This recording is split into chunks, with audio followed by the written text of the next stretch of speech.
જંબુસરમાં અનોખી ધૂળેટી હોલિકાના પ્રેમી ઇલાજીની સ્મશાન યાત્રા કાઢી પરંપરા નિભાવી। જંબુસર શહેરના પાંજરાપોળ વિસ્તારમાં આવેલી પટેલ ખડકીમાં ધૂળેટીના પર્વની પેઢીઓ જૂની પરંપરા મુજબ અનોખી રીતે ઉજવણી કરવામાં આવી હતી। અહીં હોલિકાના પ્રેમી ઇલાજીની માટીની પ્રતિમા બનાવી તેની સ્મશાન યાત્રા કાઢવામાં આવી હતી।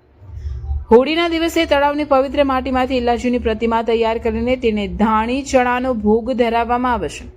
ધૂળેટીની સવારે ગ્રામવાસીઓ એકત્ર થઈ પ્રતિમાની આરતી કરે છે અને ત્યારબાદ સ્વજનની જેમ નનામી તૈયાર કરી તેની સ્મશાન યાત્રા કાઢવામાં આવે છે। માન્યતા મુજબ હોલિકાના દહનથી દુઃખી થયેલા ઇલાજી તેની રાખમાં આળોટ્યા હતા, જેમાંથી રંગો ઉત્પન્ન થયા અને ધૂળેટીની શરૂઆત થઈ।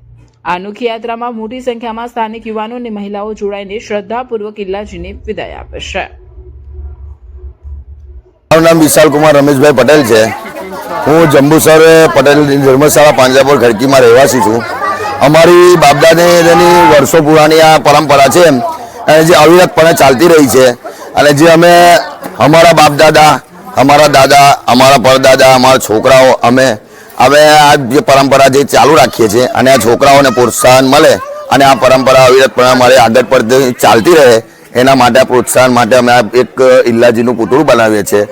ઇલ્લાજીની કહાનીમાં એવું છે કે જ્યારે ઇલ્લાજી એમના હોળિકાનો પ્રેમી હોય છે અને એની જાન લઈને જાય છે, એવી જોવે છે કે ભાઈ હવે જાન લઈને ગયા છે તો હોળિકા દહન થઈ ગઈ છે અને એ જ હોળિકા દહન થઈ ગઈ છે એ જ રાખની અંદર આરોટી અને જે રાખના જે અવનવર કલર ઉત્પન્ન થાય છે ત્યારથી જ અમે આ ધૂળેટીનો પર્વ મનાવીએ છીએ અને આ ઇલ્લાજીની પ્રતિમા બનાવીએ છીએ। અને ઇલ્લાજીની જે પ્રતિમા બનાવી જે ઇલ્લાજી મૃત્યુ પામે છે અને એની સ્મશાન યાત્રા અમે કાઢીએ છીએ।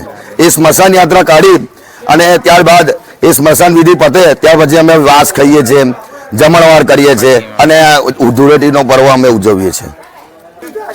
મારું નામ વિરલકુમાર સુરેશભાઈ પટેલ, જંબુસર શહેર પાંજરાપોળની ખડકી રહેવાસી।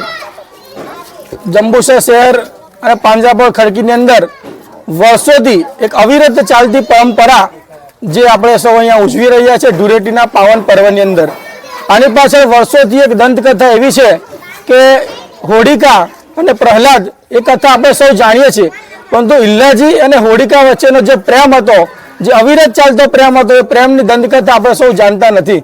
એની પાછળ એવી એક કથા છે કે હોળિકાનો પ્રેમી ઇલ્લાજી હોય છે અને હોળિકાનું જ્યારે દહન થાય છે તેના બીજા દિવસે હોળિકા અને ઇલ્લાજીનું લગ્ન હોય છે, પરંતુ જ્યારે હોળિકાનું દહન થઈ ગયું હોય છે અને ઇલ્લાજી એમની પ્રેમ કરતા હોય છે અને એના લગ્ન કરવા માટે જ્યારે બીજા દિવસે ત્યાં જાય છે હિરણ્યકશ્યપ ત્યાં, ત્યારે જોવે છે કે હોળિકાનું દહન થઈ ગયું હોય છે અને તે રાખ હોય છે, પરંતુ એ રાખની અંદર એ ઇલ્લાજી આવટે છે, એની અંદર થી વિવિધ તરંગો અને રંગો ઉત્પન્ન થાય છે। એનો જ ઉજવણ આપણે ધૂળેટીના પાવન પર્વ તરીકે ઉજવણી કરીએ છીએ અને આ જંબુસરની આ પાવન ભૂમિ અને આ પાંજરાપોળની પવિત્ર ભૂમિ ઉપર વર્ષોથી ચાલતી અવિરત પરંપરા, અમારા પિતાશ્રી પણ આ કાર્યક્રમ યોજતા હતા, અમારા દાદાશ્રી પણ કરતા અને લગભગ 100 વર્ષથી જૂની આ પવિત્ર પાવન આ પ્રથા છે અને બાળકો પણ અમારા જોવે છે અને અમારા એનઆરઆઈ મિત્રો પણ આજે આવ્યા છે આ કાર્યક્રમને નિહાળવા માટે।